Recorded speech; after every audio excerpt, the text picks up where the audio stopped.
నిజామాబాద్ నగరంలో GG college వెనకాల గత సంవత్సరం నుంచి పేదవాళ్ళు మరి సొంతిల్లు లేని వాళ్ళు మరి వాళ్లకు పేదవాళ్లకు అనేక దఫాలుగా ప్రభుత్వాలు వస్తూ ఉన్నప్పటికీ డబుల్ బెడ్రూమ్ ఇస్తామని ఇవ్వకుండా మోసం చేసినటువంటి ప్రభుత్వాలు మరి ఇప్పుడు వచ్చినటువంటి ఏదైతే రాష్ట్ర ప్రభుత్వము కాంగ్రెస్ పార్టీ అధికారంలోకి వచ్చిన తర్వాత ఈ పేదవాళ్ళందరికీ కూడా సొంతిల్లు నెరవేరుస్తాము, వాళ్ళకంటూ ఒక ఇంద్రమ్మ గృహాలను కట్టిస్తామని చెప్పేసి హామీ ఇవ్వడం అనేది జరిగింది. అందులో భాగంగా ఈరోజు పేద ప్రజలందరూ మరి గుడిసెలు వేసుకొని వాళ్ళ జీవనాన్ని కొనసాగిస్తున్నటువంటి పరిస్థితి మరి అక్కడ కనబడతా ఉన్నప్పటికీ అక్కడ వస్తున్నటువంటి మరి కొంతమంది అధికారులు మరి వచ్చి అక్కడికి ఇది ప్రభుత్వ స్థలము, ఖచ్చితంగా మేము ప్రభుత్వానికి మేము అప్పీల్ చేస్తూ ఉంటాము, దాని తర్వాతనే ఇస్తామని చెప్పేసి కొంతమంది చెప్తున్నటువంటి పరిస్థితి ఉంది.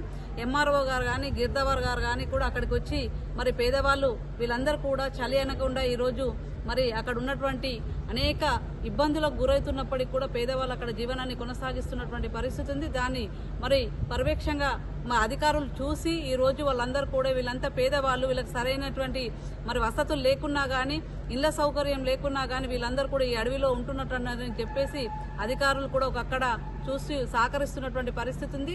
అందులో భాగంగా ఈరోజు కలెక్టర్ గారికి మరి ఒకటి వినతిపత్రం ఇవ్వడానికి రావడం అనేది జరిగింది.